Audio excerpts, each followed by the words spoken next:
साजिश हुई है। सुहेल अफरीदी के खिलाफ पूरी कोशिश की गई कि सुहेल अफरीदी वादी तीरा के मुतासरीन तक ना पहुंचे। उन्हें बहुत सारे थ्रेट बताए गए और बार बार उनके साथियों को भी ये कहा गया कि वहां बहुत खतरा है, सुहेल अफरीदी को वहां जाने से रोका जाए। पहले तो पूरी कोशिश की गई, बाद में ये कहा गया जी मौसम खराब है, आपको हेलीकॉप्टर भी नहीं मिल सकता और वहां पे सिक्योरिटी के भी मसाइल है और जनाब जिम्मेदारी नहीं ली जाएगी। इस किस्म के पैगाम भी पहुंचाए गए, लेकिन उसके बावजूद सुहेल अफरीदी ने कहा जी हम तो जाएंगे और उन्होंने अपनी इंतजामिया को अलर्ट होने का कहा और फिर वो चले गए।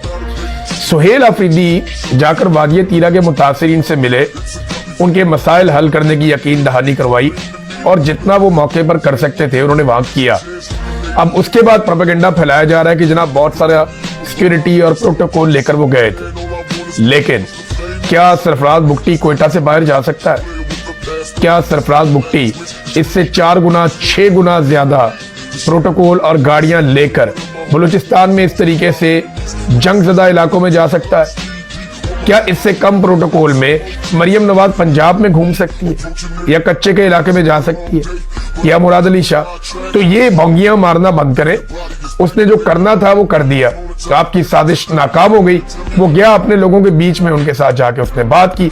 ऑपरेशन तो वो रोक नहीं पा रहा क्योंकि ताकत के बलबूते पे बंदूक के साथ हो रहा है। तो सियासतदान के पास बंदूक तो नहीं होती, जबान होती है, कलम होता है, पार्लियामेंट होती है, अवामी ताकत होती है, अवामी आवाज होती है, वो उठाएगा जो वो कर सकता है।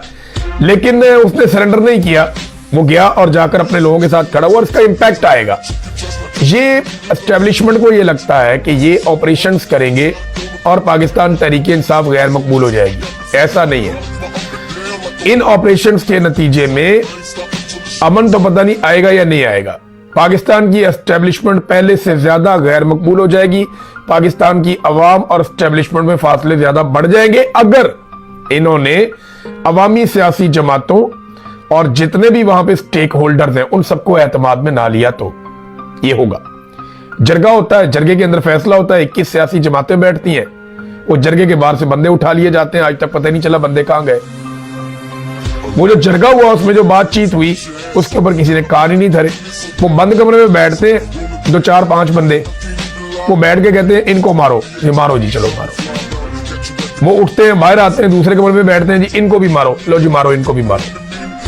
वो एक और कमरे में बैठते हैं, बैठ के कहते हैं उसको गंदा करो, उस पर केस बनाओ, बनाओ जी बनाओ, केस बनाओ। तो ये जो बंद कमरों के फैसले, इनमें इंसाफ नहीं है, कानून नहीं है, लॉजिक नहीं है, इनमें सिर्फ जाती ख्वाहिशात है और उनकी बुनियाद पर पाकिस्तान को देखे इन्होंने क्या कर दिया। अब वही सुहेल अफरीदी जो कल वहां से तीरा से वापस होकर आए, तो ये बहुत एनर्जेटिक आदमी है। इमरान खान ने सही पॉलिटिकल ट्रेनिंग की है इन लोगों की।